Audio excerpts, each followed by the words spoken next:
Anyway, guys, welcome back to our channel. Yay! Hey, welcome back, Direk. Charot. I'm alive.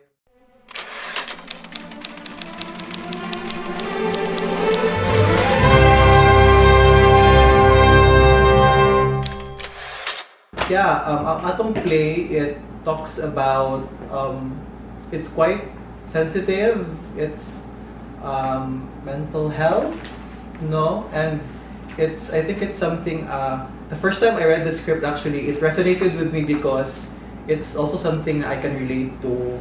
It's something na I've experienced. So while nabasa ko sa script, nakanjud ko nga, in fairness, kasi like literally, while nabasa ko sa script, nakanjud ko, familiar ang feeling. It's a tie, ana ba? So mag ko, ano ba? Char.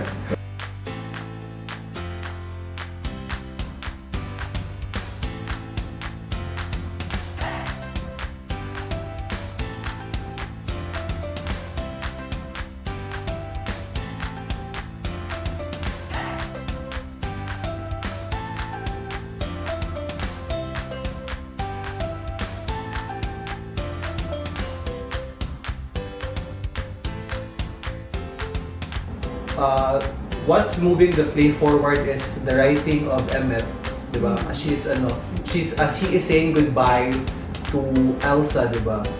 Emmett is writing the story.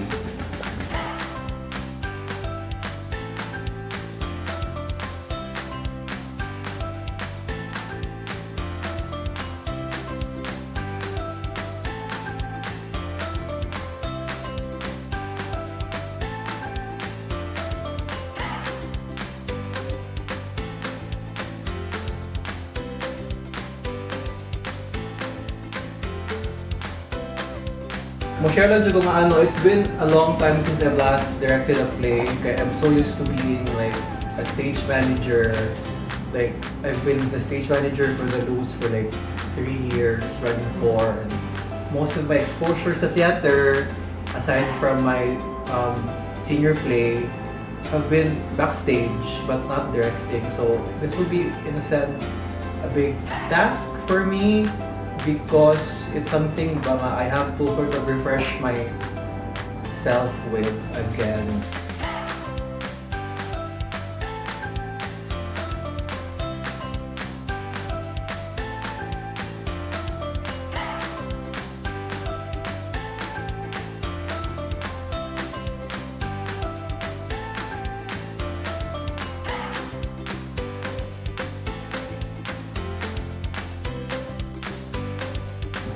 But, you know, for the love of theater, we will do this.